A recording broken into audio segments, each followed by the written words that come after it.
اور جب وہ اپنی جوانی کو پہنچے تو ہم نے ان کو دانائی اور علم عطا کیا، اور نیکوکاروں کو ہم اسی طرح بدلہ دیا کرتے ہیں۔ اور جس عورت کے گھر میں وہ رہتے تھے اس نے ان کو اپنی طرف مائل کرنا چاہا اور دروازے بند کر کے کہنے لگی، یوسف جلدی آؤ۔ انہوں نے کہا کہ اللہ پناہ میں رکھے، وہ یعنی تمہارے میاں تو میرے آقا ہیں، انہوں نے مجھے اچھی طرح سے رکھا ہے،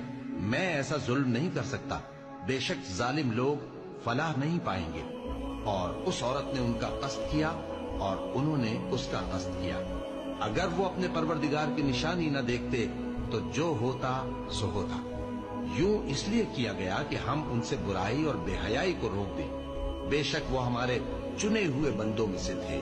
اور دونوں دروازے کی طرف بھاگے، آگے یوسف پیچھے زلیخا، اور عورت نے ان کا کرتا پیچھے سے پکڑ کر جو کھینچا تو پھاڑ ڈالا،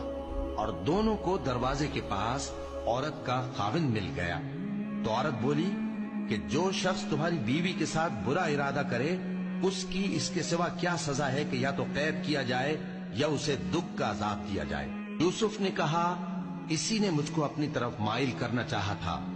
اور اس کے خاندان میں سے ایک گواہ نے گواہی دی کہ اگر اس کا کرتا آگے سے پھٹا ہو تو یہ سچی اور یوسف جھوٹا ہے، اور اگر کرتا پیچھے سے پھٹا ہو تو یہ جھوٹی اور وہ سچا ہے۔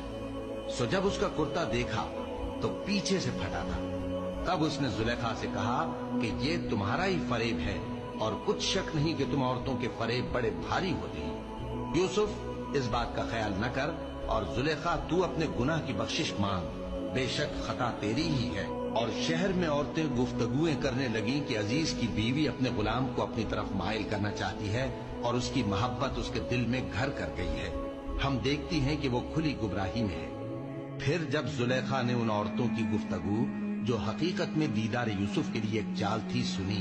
تو ان کے پاس دعوت کا پیغام بھیجا اور ان کے لیے ایک محفل مرتب کی، اور پھل تراشنے کے لیے ہر ایک کو ایک ایک چھری دی، اور یوسف سے کہا کہ ان کے سامنے آؤ۔ جب عورتوں نے ان کو دیکھا تو ان کا روب حسن ان پر ایسا چھا گیا کہ پھل تراشتے تراشتے اپنے ہاتھ کاٹ لیے، اور بے ساختہ بول اٹھی کہ اللہ پاک ہے، یہ آدمی نہیں، یہ تو کوئی بزرگ فرشتہ ہے۔ زلیخا نے کہا، تو یہ وہی ہے جس کے بارے میں تم مجھے تانے دیتی تھی،